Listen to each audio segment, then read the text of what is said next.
विनय ने चिराग को आकर तुरंत बता दिया कि जिसे वो शादी करके अपने घर लाया है वो तमन्ना नहीं बल्कि कोई और लड़की है। विनय की बात सुनते ही चिराग कमरे में गया तो देखा वहाँ वाकई तमन्ना नहीं बल्कि रूही थी। दरअसल सच्चाई ये थी कि जैसे रूही पागल होने का नाटक कर रही थी वैसे ही चिराग भी मात्र अंधे होने का नाटक ही कर रहा था। जब से दादू ने तमन्ना से उसकी शादी की बात की थी उसने तमन्ना के साथ उसके सारे खानदान की मानो कुंडली निकलवा ली हो। उनका अगला पिछला सब कुछ पता कर लिया, इसीलिए उसे रूही को पहचानने में एक पल की भी देरी नहीं लगी। वो मन ही मन खिसियाए जा रहा था।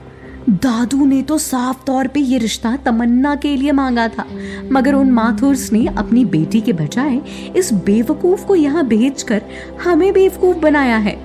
अपने बिजनेस के लिए दादू से इतना बड़ा फेवर भी ले लिया और हमारा एहसान मनाने के बजाय हमें धोखा दिया। जब बाप ही इतना बड़ा धोखेबाज है तो बेटी तो ऑब्वियसली होगी ही।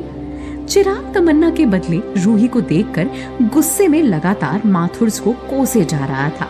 कोसना बनता भी था। आखिर उनके इस धोखे से उनकी नीयत का साफ साफ पता चल रहा था।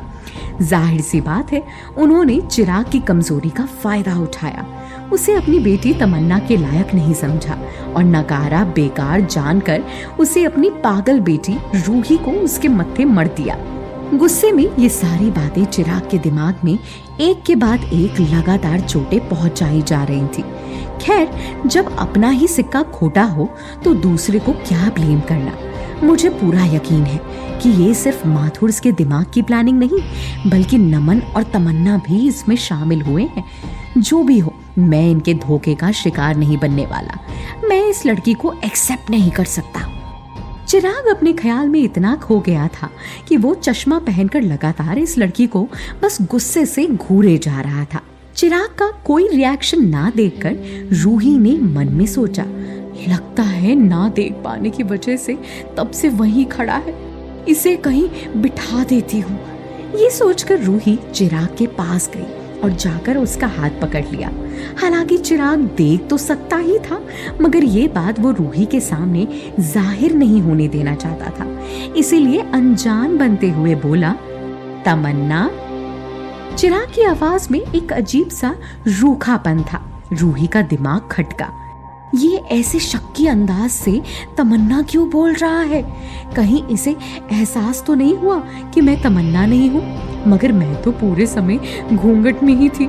मैं भी क्या सच में पागलों वाली बात कर रही हूँ? मैं घूंघट में रहूं या ना रहूं, इसे क्या फर्क पड़ता है? ये कौन सा मुझे देख पा रहा है? लेकिन कहीं ऐसा तो नहीं कि सच में मुझे देख पा रहा हो? रूही ने ध्यान से उसकी आंखें देखनी चाही, मगर चश्मे की वजह से वो चिराग की आंखें नहीं देख पाई। उसने अपना नाटक जारी रखना ही बेहतर समझा। रूही ने बड़े ही बचकाने अंदाज में कहा, तमन्ना? कौन तमन्ना? मैं तो सोन परी हूँ, इत्तू पित्तू जिम पतूता। ये बोलकर उसने अपने हाथों में दुपट्टा पकड़ा और उसे पंख बनाकर इधर उधर कूदने लगी और बार बार उसे देखकर मुस्कुराने लगी। दुल्हन के जोड़े में इधर उधर बेवकूफों की तरह कूदती रूही कसम से बहुत प्यारी लग रही थी। चिराग ने जो जो अपने दिमाग में सोचा था उसका ठीक उल्टा हो रहा था। तमन्ना के धोखे के बारे में जानकर चिराग ने उसे सबक सिखाने के लिए 1000 तरीके अपने दिमाग में पहले ही सोच रखे थे, लेकिन यहाँ जो हो रहा था उसके बारे में उसने एक बार भी इमेजिन नहीं किया था। चिराग को समझ नहीं आ रहा था कि आखिर वो इसका करे तो करे क्या। एक तो पागल और ऊपर से रूही की ये बचकानी हरकतें। वो केवल उसे देखता रहा। उसका दिल इस बात की गवाही नहीं दे रहा था कि वो रूही के साथ कुछ भी वैसा करे जैसा उसने तमन्ना के लिए सोच रखा था। इधर उधर कूदते कूदते रूही अचानक ही चिराग के पैरों पर चढ़ गई और बचकानेपन में ही उसका चश्मा निकाल दिया।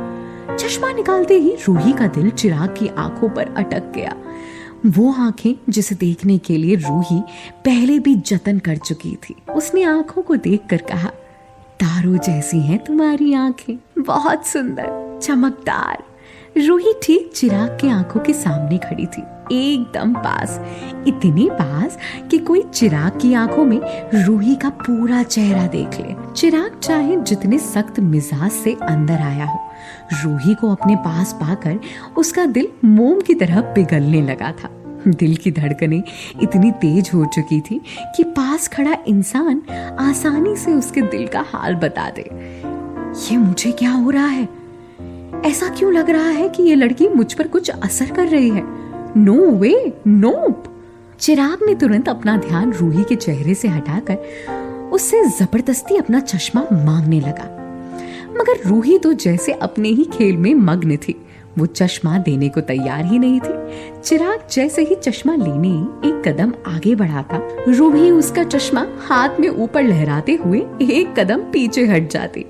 वो फिर एक कदम आगे बढ़ता, रूही फिर एक कदम पीछे हट जाती।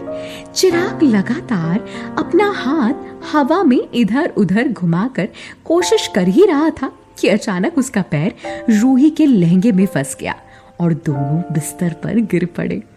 रूही बिस्तर के ऊपर थी और चिराग रूही के ऊपर, और दोनों की नजरें एक दूसरे के ऊपर। चिराग रूही को इतनी गहराई से देख रहा था मानो उसके दिल तक झांक लेगा।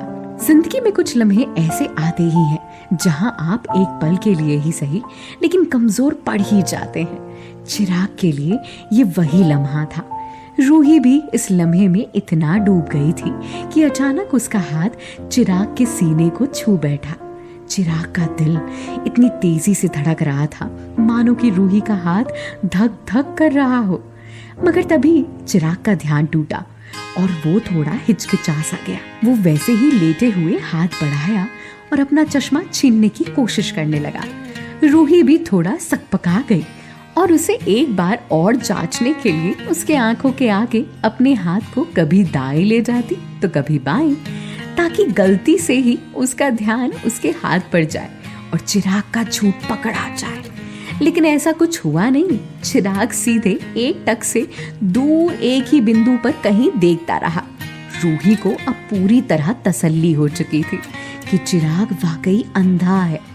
उसने तुरंत ही चिराग को अपने ऊपर से हटाया और उसका चश्मा उसे पकड़ाकर बिस्तर के एक कोने में बैठ गई।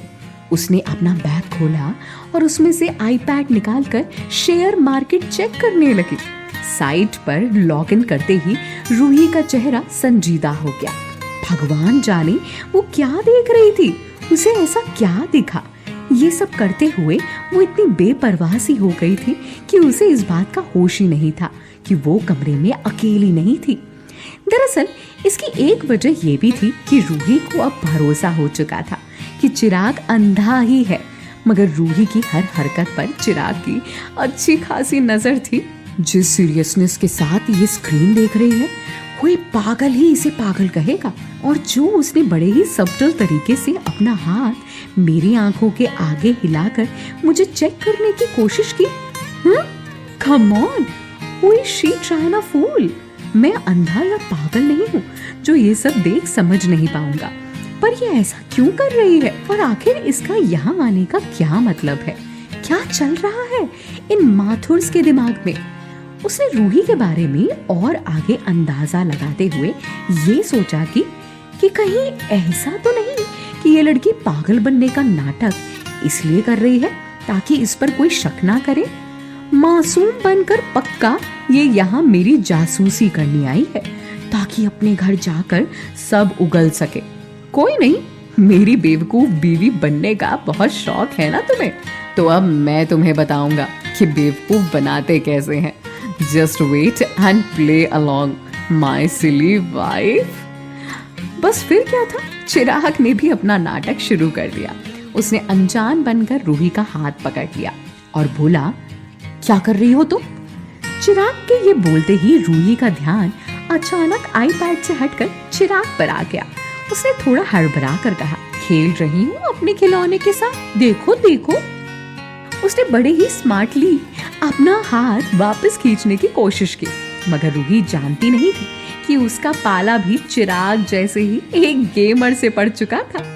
उसने उसका हाथ नहीं छोड़ा बल्कि और आगे बोला, पर तुम खिलौने से क्यों खेल रही हो?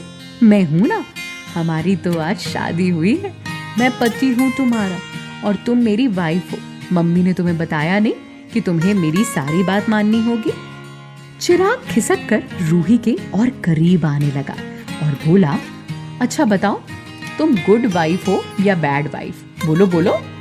रूही ने बचकाने अंदाज में ही कहा, मैं तो गुड गर्ल हूँ। चिराग अब रूही के थोड़ा और करीब आ चुका था और उसकी तरफ झुकने लगा था।